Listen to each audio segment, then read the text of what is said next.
Have you ever held a moment in your hands, a perfect, beautiful, sparkling moment, and believed with all your heart that it was real, that it was the beginning of your forever?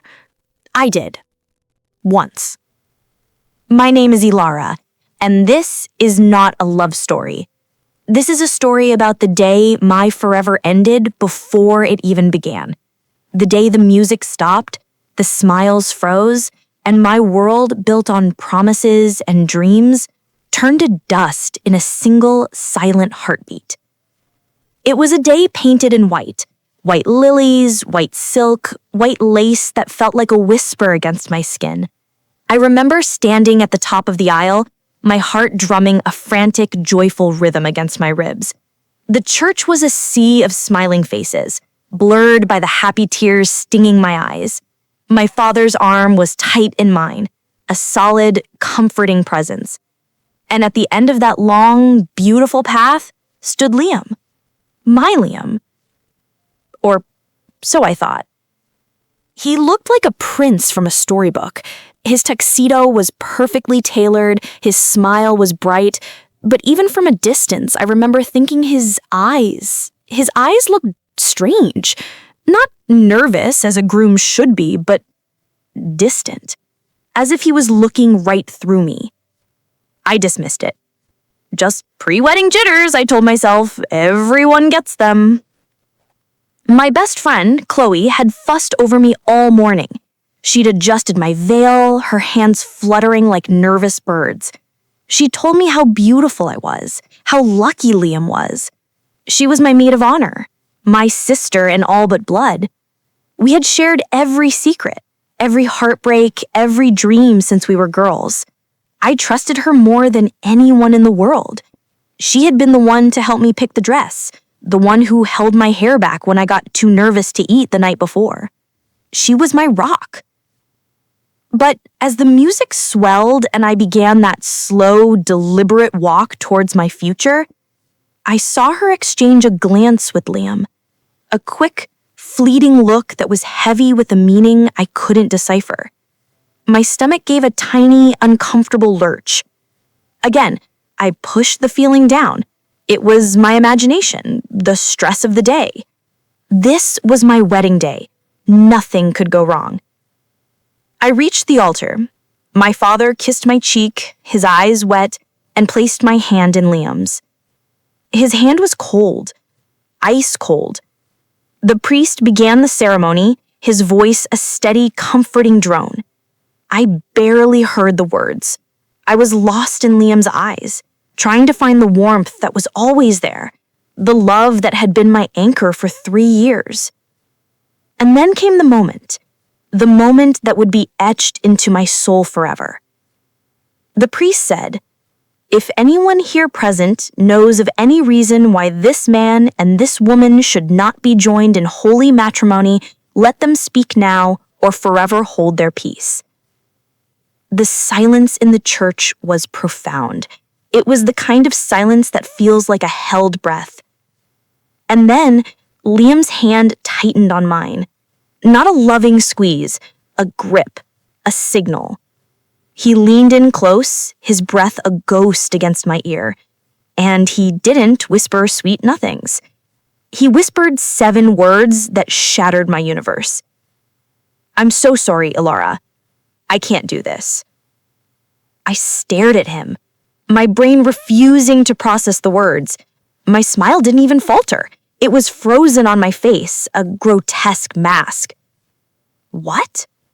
I breathed, the sound barely audible. He didn't look sorry. He looked resolved. He let go of my hand. The absence of his touch felt like a physical wound. He said, "I'm in love with Chloe." His voice was louder now, clear and sharp in the holy quiet. "We're in love. We're leaving together." The gasp that went through the congregation was like a tidal wave. It sucked all the air out of the room. I felt my legs turn to water. My eyes, wide with disbelief, darted to Chloe. She wouldn't look at me. She was staring at the floor, her cheeks flushed, not with shame, but with excitement. Anticipation? And then, in front of our families, our friends, in the house of God, they turned. Together. Liam took Chloe's hand, and without a single backward glance, they walked back down the aisle. They walked out of the church, out of my life, and into a new one they had built on the ruins of mine. The heavy wooden door of the church swung shut behind them with a final, thunderous boom. The silence that followed was worse than the gasp.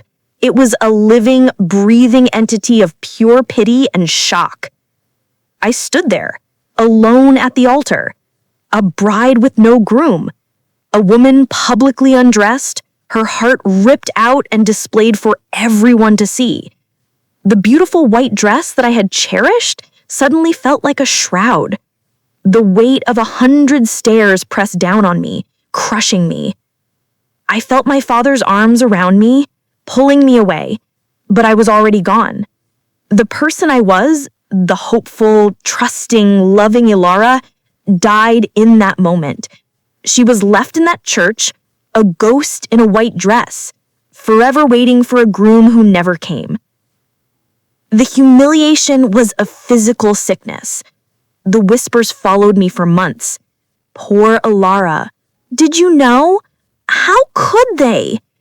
It became a cautionary tale, a piece of juicy gossip. The betrayal was a double-edged sword, wielded by the two people I had loved most. Liam, the man I was ready to spend my life with, and Chloe, the friend I thought would stand by me until the end. In the dark, lonely months that followed, as I drowned in a bottomless ocean of grief and anger, a new feeling began to stir in the depths of my soul. It was cold.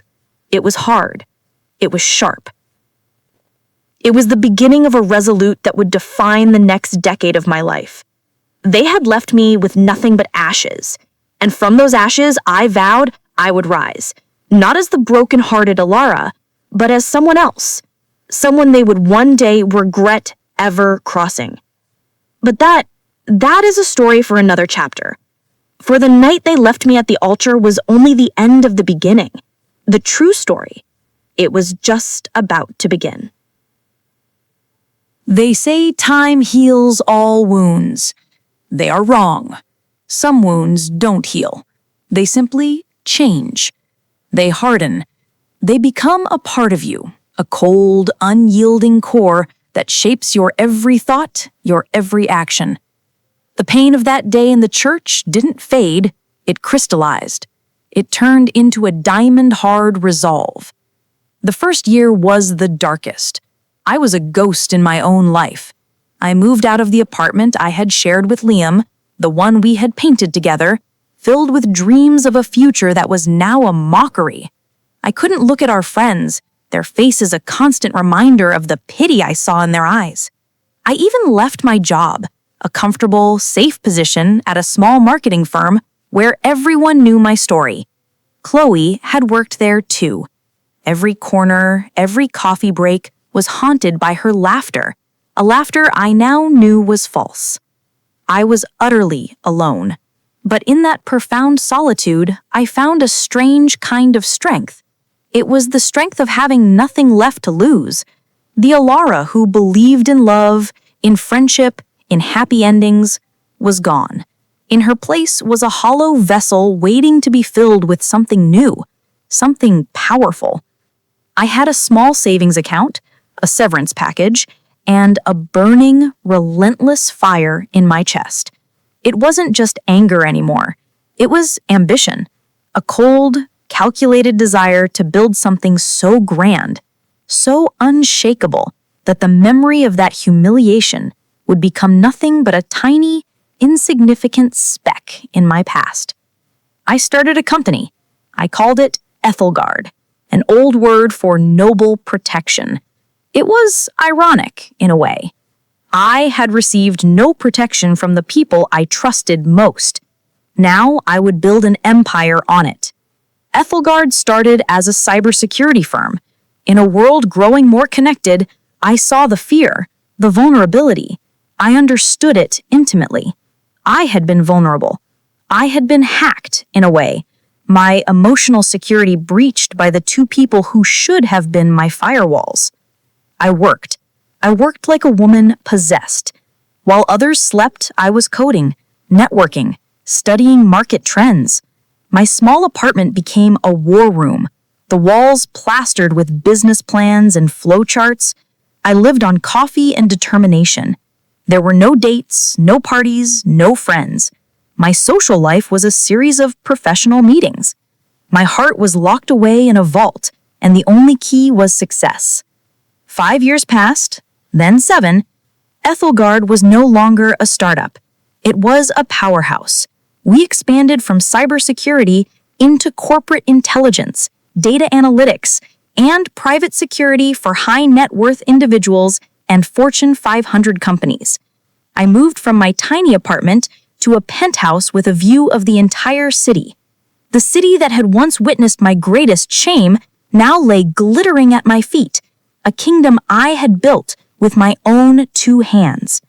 I had everything: wealth, power, influence. And yet, I had nothing. The penthouse was silent. The view was beautiful, but it was just a view. There were no loved ones to share it with. My parents tried to reach me, to coax the old Alara back, but that woman was a stranger to me. I provided for them, bought them a beautiful house, ensured they wanted for nothing, but I kept them an emotional distance. Love was a risk. Connection was a weakness. And then, on a rainy Tuesday morning, a decade after my world ended, my assistant's voice came through the intercom, crisp and professional. "Miss Thorne, there's a Mr. and Mrs. Croft here to see you. They don't have an appointment, but they were quite insistent." The name meant nothing to me at first. Croft, it was a common enough name. I was about to dismiss them when my assistant added, "The woman said to tell you. She said it's Chloe. She said you'd remember." The air in my office grew still. The hum of the air conditioning faded into a dull roar in my ears. Chloe. The name was a ghost of a past life, a phantom pain from a long, amputated limb. And Mr. Croft? It couldn't be. A slow, cold smile touched my lips for the first time in years. It wasn't a smile of joy. It was the smile of a predator that has just heard its prey stumble into the trap. "Send them in," I said, my voice betraying no emotion. I stood up and walked to the floor-to-ceiling window, turning my back to the door. I watched the rain streak down the glass, blurring the city below. I needed a moment to compose my face, to slip the mask of the Ice Queen firmly back into place. My heart, that long dormant organ, gave a single hard thud against my ribs. Not from longing, not from pain, from anticipation. The door behind me opened with a soft click. I didn't turn around. I let them stand there, in the opulent silence of my office. Let them take in the stark evidence of my success. Let them feel small. I heard a nervous cough, a man's voice once so familiar, now strained and hesitant. "Ilara." Finally, I turned, and there they were, Liam and Chloe. 10 years older. The years had not been kind to them. Liam's boyish charm had faded, replaced by lines of worry and a slight softness around his middle. His clothes were cheap, ill-fitting. Chloe, once so vibrant and stylish, looked tired and frayed around the edges. Her eyes, which had once sparkled with mischief, now held a desperate, pleading light. They looked ordinary, defeated. They stood before my massive oak desk like supplicants before a throne, and I realized with a jolt of cold satisfaction they were here to beg. "Liam." "Chloe," I said, my voice as smooth and cold as polished marble. "What a surprise." I gestured for them to sit in the 2 luxurious chairs facing my desk. They perched on the edges, looking profoundly uncomfortable.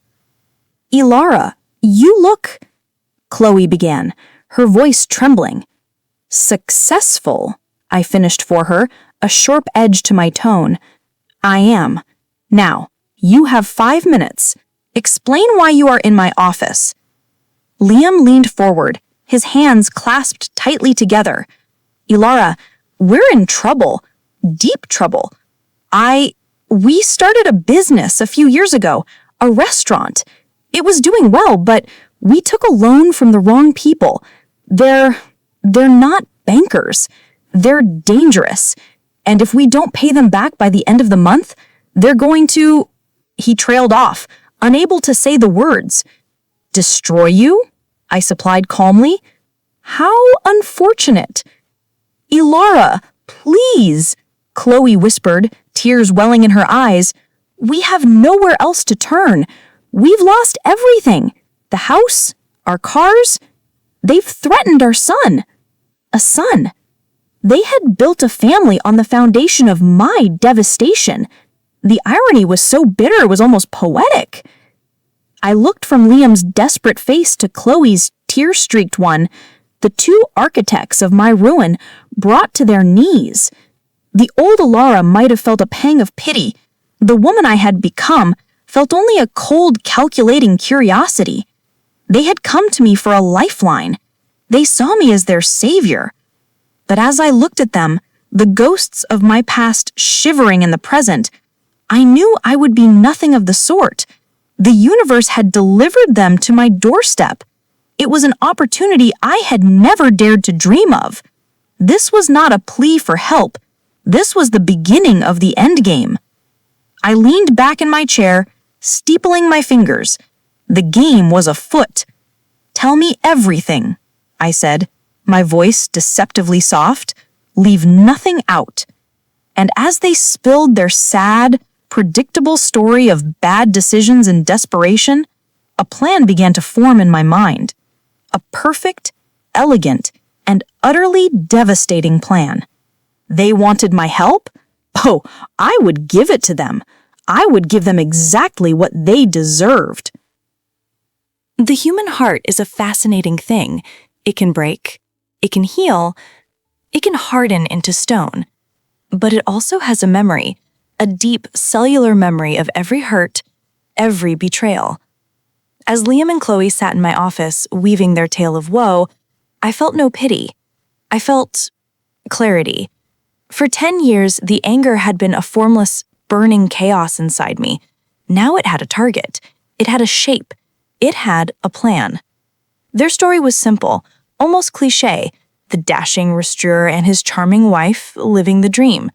They had used the money from my canceled wedding, the deposits they'd convinced me to put in their names for easier planning, as a down payment on their first bistro.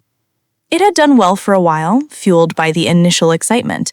But then ambition outpaced ability. They wanted to expand, to become a city-wide franchise. They needed capital.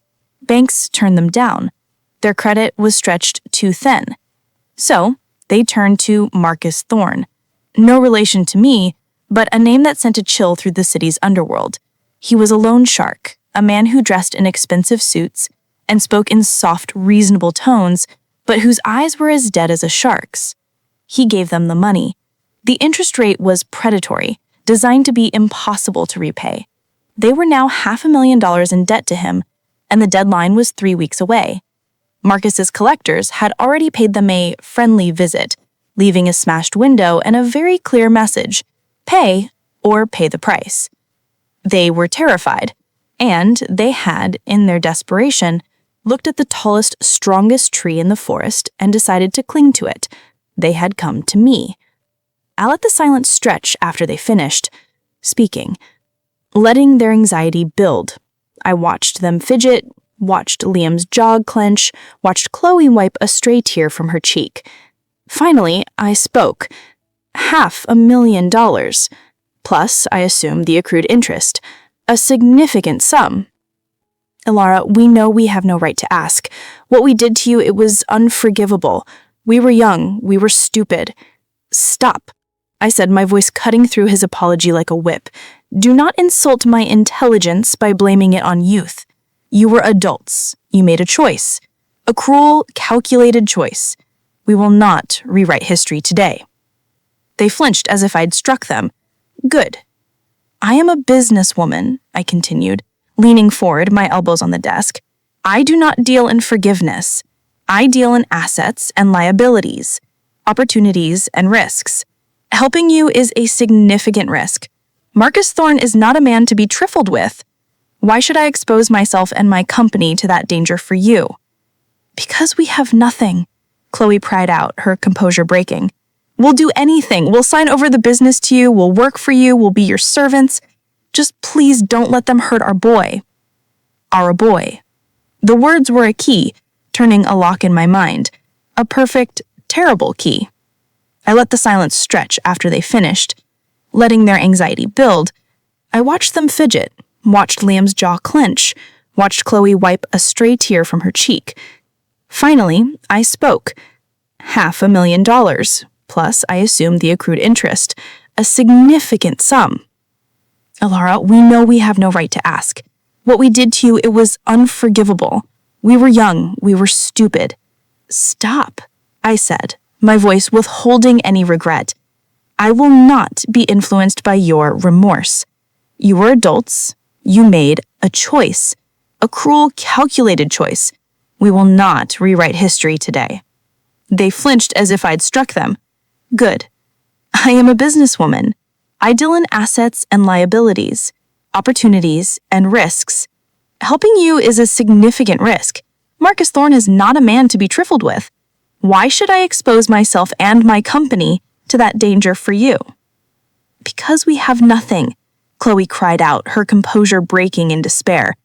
We'll do anything. We'll sign over the business to you. We'll work for you. We'll be your servants. Just please don't let them hurt our boy. Our boy. The words were a key, turning a lock in my mind. A perfect, terrible key. I let a long, slow sigh escape my lips, a masterful performance of reluctant consideration. I cannot allow a child to suffer for actions taken by their parents, I said, injecting a note of false compassion into my voice. I saw the hope flare in their eyes. It was almost pathetic. Very well, I said, as if coming to a difficult decision. I will help you, but my terms are non-negotiable. Anything, Liam breathed, his shoulders slumping in relief. First, I said, holding up a finger, you will sign over the complete ownership of your restaurant, Croft & Co., and all associated assets and debts to Athelgard. It is, by your own admission, worthless except for its debt. I will absorb that liability. They nodded eagerly. They were so desperate to be free of the debt, they didn't care about the business. Second, I held up a second finger. You will both come to work for me. Not as executives. You will start at the bottom. Liam in the mailroom. Chloe as an assistant to my junior staff. You will be on probation. Your continued employment and my protection is contingent on your absolute loyalty and discretion. One misstep, and our arrangement is void. It was a humiliating proposition. To have the man who left me at the altar fetching my coffee and the woman who stole him running errands for my interns. It was a delicious, subtle form of torture, and they agreed without hesitation. Third, I said, my voice dropping to a deadly serious tone, you will tell no one of this arrangement. Not your families, not your friends. As far as the world is concerned, I am a generous old friend who gave you a second chance. You will move into an apartment I own for your safety and for my oversight. This was the crucial part. Isolation, control. They agreed to all of it. They signed the papers my lawyer had miraculously produced within the hour. They were so grateful, so pathetically thankful, they would have signed their own death warrants. In a way, they had. I assigned one of my most trusted security heads to be their handler. He would oversee their transition and ensure their safety. In reality, he was my warden. He moved them into a modest but secure apartment owned by one of my shell companies. Their son was enrolled in a new, excellent school nearby, a gesture that cemented my role as their benevolent savior in their minds. The first week was a study in surrealism, seeing Liam in the lobby clutching a stack of parcels, avoiding my gaze, watching Chloe nervously bring a tray of lattes to a conference room of 20-something analysts. They worked hard, heads down, fueled by a mixture of fear and gratitude. They thought they were being given a chance at redemption. They had no idea they were actors in a play I had written, moving steadily towards a finale they couldn't possibly imagine. I began my real work. I had David dig deeper. I needed to know everything about their dealings with Marcus Thorne. What I discovered was interesting. Marcus wasn't just a loan shark. He was a man with political aspirations trying to launder his reputation and his money through legitimate businesses. He saw the restaurant failure as a minor annoyance, but he was also using it as a test case for other similar ventures. I also had my tech team do a deep dive into the restaurant's finances. And there, buried under layers of bad accounting, I found it. A ghost. A second set of books. Liam and Chloe, in their desperation, had been skimming from the business, trying to keep up with Marcus's payments. They had lied to me. They were even more desperate, and even more foolish than they had let on. This was no longer just about personal revenge. This was a chessboard, and I had just been handed a powerful new piece. Liam and Chloe were not just my pawns. They were Marcus Thorne's loose ends, and I was about to tie them up in a bow and present them to him. The stage was set. The players were in position. The revenge I had dreamed of for a decade was no longer a fantasy of dramatic confrontations and shouted accusations. It was going to be quiet. It was going to be professional. It was going to be a total and utter annihilation carried out with the cold precision of a corporate takeover. They had come to me begging for a hero. Little did they know, they had just invited the villain of their story into their lives. And I was only just getting started. There is a certain peace that comes with absolute certainty. The chaos of emotion is gone, replaced by the clean, clear lines of a strategy. For the next 2 weeks, I was the conductor of a silent, invisible orchestra. Every move was calculated, every note perfectly placed. Liam and Chloe continued their new lives, oblivious, thinking the storm had passed. They smiled at me in the hallways, their eyes filled with a genuine, heartbreaking gratitude. It made what I was about to do all the more satisfying. I invited Marcus Thorne to my office. This was a risk, of course, inviting a wolf into your den. But I was no lamb. I was a dragon, sitting on a hoard of gold and fire. He arrived, flanked by 2 quiet, imposing men who waited in the lobby. Marcus himself was exactly as I had imagined, impeccably dressed, with a calm, almost friendly demeanor that didn't reach his cold, assessing eyes. "Miss Thorne," he said, taking a seat, "a pleasure. Though I confess I'm curious as to why the CEO of Athelgard would request a meeting with a simple businessman like myself." "Let's dispense with the modesty, Mr. Thorne," I said, offering a thin smile. "We are both, at our core, problem solvers, and I believe I have a solution to a small problem of yours. Liam and Chloe Croft." His expression didn't change, but I saw a flicker of interest in his gaze. "Ah, the disappointing restaurateurs. What is your interest in them?" "I've recently acquired their assets," I explained smoothly, "and in doing my due diligence, I uncovered some interesting financial discrepancies. It seems they were not entirely honest with you." I slid a folder across the desk. It contained the evidence of their skimming, the second set of books my team had uncovered. Marcus opened the folder and scanned the contents. A slow, dangerous smile spread across his face. "I see. They were playing both sides." "Indeed," I said. "They came to me for protection, presenting themselves as victims of your aggressive terms. But it seems they were victims of their own greed. They stole from you, Mr. Thorne, and they lied to me." I let that hang in the air. I had just reframed the entire situation. I was no longer their protector. I was a fellow business person who had been deceived. "This is most interesting," Marcus said, closing the folder. "But it doesn't change the fact that the debt remains, and it is now, by your own admission, yours." "Not exactly," I countered. "I acquired a defunct business and its legitimate debts.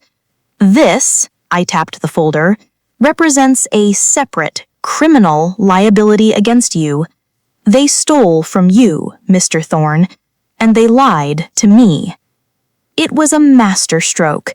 I was giving him the perfect scapegoats. He could recover his money by liquidating whatever they had left, and he could make a very public example of them, sending a message to anyone else who might think of crossing him. All while I walked away, my hands clean, having been the wronged party who uncovered their deception. Marcus Thorne looked at me with a new respect. "You are a very shrewd woman, Ms. Thorne." "I am," I agreed. "But there is one more thing. Their son is off limits. The child is innocent. You deal with the parents as you see fit, but the child is placed with their grandparents out of state and remains untouched. That is my only condition." He studied me for a long moment, then nodded. "Agreed. A child is not business." He stood up, taking the folder. "It has been a pleasure doing business with you." After he left, I felt a profound stillness. The final piece was in place. The next day, it happened.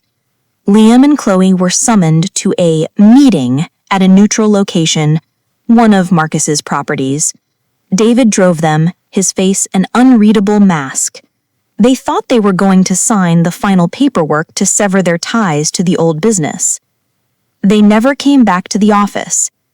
I was informed later that day that they had been presented the evidence of their embezzlement. Confronted by Marcus Thorne himself, they had broken down, confessing everything. They had begged for mercy, invoked my name, but my name was no longer their shield. It was the sword that had fallen upon them. The legal consequences were the least of their worries. Marcus, true to his word, focused on the parents. They lost everything. Again.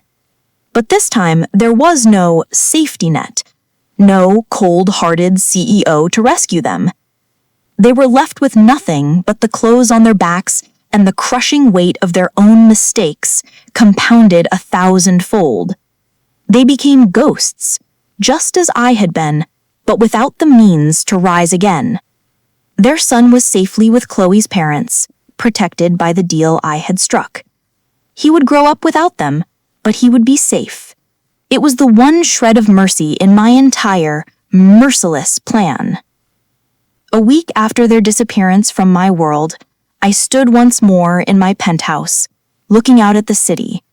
The rain had stopped. The sky was clear, the stars blotted out by the city's glow. There was no triumphant joy, no wild celebration. There was only a deep, resonant silence. The score was settled. The debt was paid. I had won. I had taken the two people who shattered me and systematically dismantled their lives, using their own lies and desperation as the tools of their destruction. I had proven that the woman they left at the altar was gone, replaced by a force they could not comprehend. But as I stood there, in the quiet, a single, unexpected tear traced a path down my cheek. It wasn't for them. It was for the young woman in the white dress, for the life of love and friendship she should have had. That life was gone. Forever. I had avenged her, but I could never bring her back. My empire, my power, my cold, calculated victory, it was a magnificent fortress, but it was also a very, very lonely one.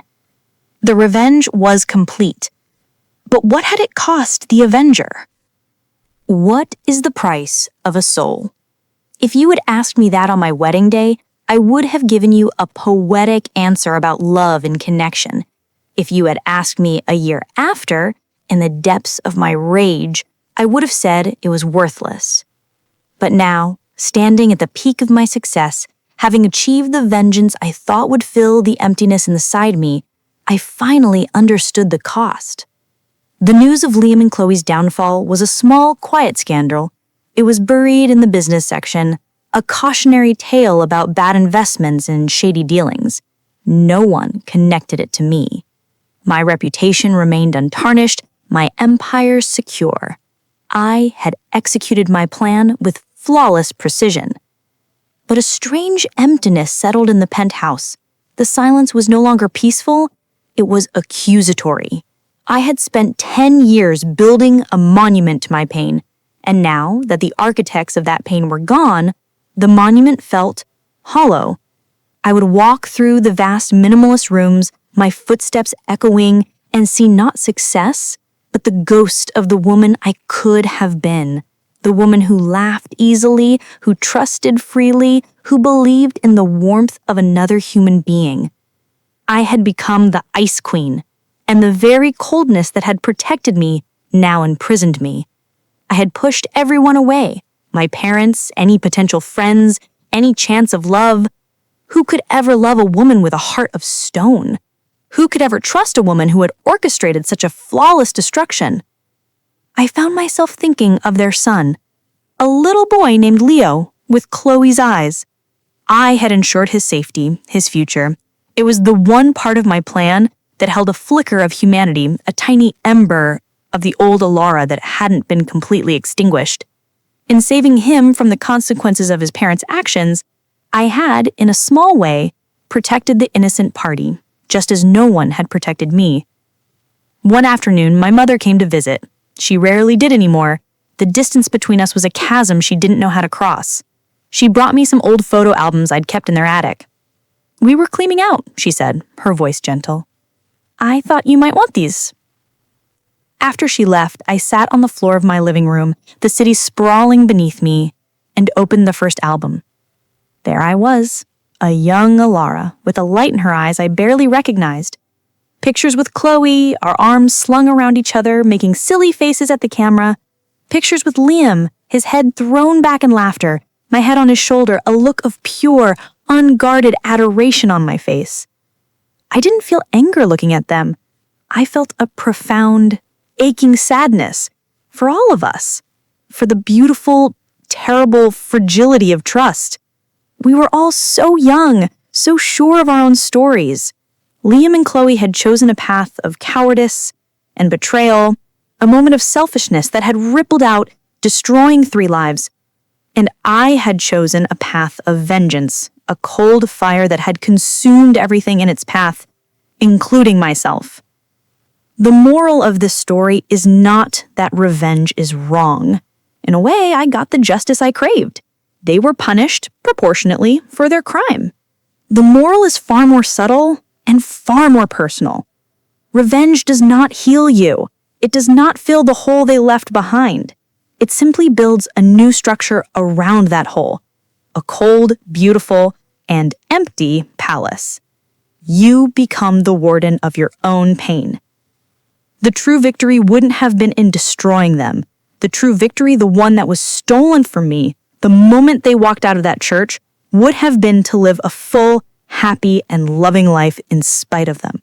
To have taken that pain and used it to build something warm, not just something strong. To have learned from the betrayal without letting it define me. I closed the photo album. The sun was setting, casting long golden shadows across the room. The lesson was clear. Learn too late, but learn nonetheless. Holding on to hate is like drinking poison and expecting the other person to die. I had spent decades drinking that poison, and while it had made me powerful, it had also made me ill. Ill with loneliness. Ill with a coldness that no amount of money or power could ever warm. My story is a warning.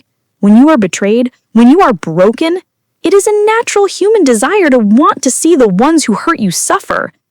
But be careful what you build from your broken pieces. You can build a fortress, or you can build a prison. I built a prison of gold and ice, and I am its only inmate. The groom who never came, and the bride who built an empire from the ashes of that day. Our story is over, but yours does not have to be the same. If you take anything from this tale, let it be this. Do not let your pain harden you completely. Guard your heart, yes, be wise, but leave a crack, however small, for the light to get in. For in the end, that light, the capacity for forgiveness, for warmth, for new beginnings, is the only thing that can truly set you free. And as for me, the Ice Queen, perhaps it's never too late to feel a thaw. Perhaps it's never too late to try and find the woman in the white dress again. Not the victim, but the survivor.